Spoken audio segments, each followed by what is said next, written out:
Hi everyone and welcome back to my channel. Today I just wanted to make a quick video on intuition.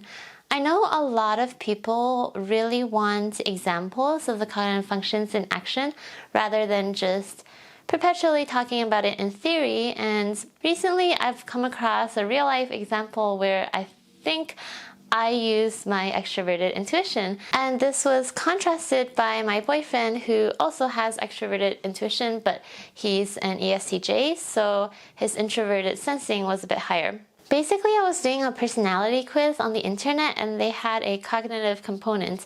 So it's kind of like almost an IQ test where they give you a puzzle to solve. And we were in the same room, so I was like, oh, let's like solve it together, but silently, and see if we get the same answer and how our thought processes were working. Anyway, we ended up getting to the same answer, which hopefully is the correct answer. And after revealing our answers to each other, we talked to each other about how our minds worked, and that was really interesting. So I'm gonna show you guys the puzzle.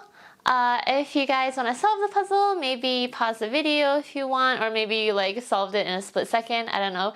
But yeah, I'm gonna talk about how we came to our respective conclusions. So I'm gonna start off with Alan's response, which seemed to be much more normal. So we both came to option E, by the way. Basically, he actually paid attention to each shape, which is to be expected with the famous like detail orientation of SI, and he noticed the relationship between the subsequent shape and the previous shape. He basically realized that they were rotating clockwise, right? And thus was able to deduce the last shape. So I think that basically represents using the parts to see the whole, or to get to the whole. So for me, I feel like I did it in a completely opposite way. I just saw the whole picture basically and didn't actually pay attention to the parts. So for these shapes, I basically ignored the second shape, like the second column. I just saw that, oh, the third one is a flipped version of the first one. So then the third column of the third row must be also a flipped version of the first column. So I actually didn't even realize that the shapes were rotating. I just ignored, like, I basically, my NE was like, oh, I see one relation between the first and third columns, and okay, that's good enough for me, I'll just ignore the second column for now. Yeah, and I think that's reflective of my NE, just finding any ideas or any connections and just like going with it, like not being very comprehensive. I barely registered the second column. And also for the little shapes, Alan was trying to explain a matrix, and it's been a long time since I've taken any sort of math, so I wasn't really understanding like matrix or the terms he was using to describe it, but then he was saying like, oh, it's like when the shapes go down every level, and as soon as he said that, I just like understood.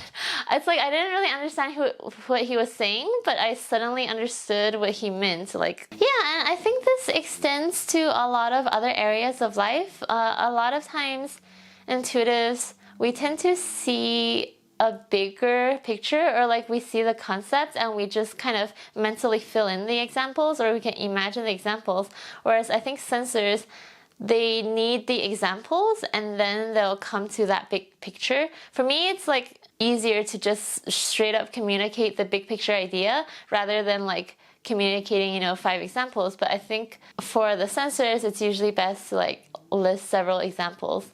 Yeah, so I thought that was really interesting to share with you guys. If you like paused during the video and tried to figure the problem out yourself and noted your mental process, please let me know if yours more resembled mine or with Alan's. And if you're an NISE user, that's especially interesting. I wonder how those people came up with the answer. I was like half imagining all the NI users would just magically know, because NI is very famous for those sudden eureka moments that can't really be explained. So let me know if that's what you experienced, or was it more methodical? Thank you guys for watching, and see you next time.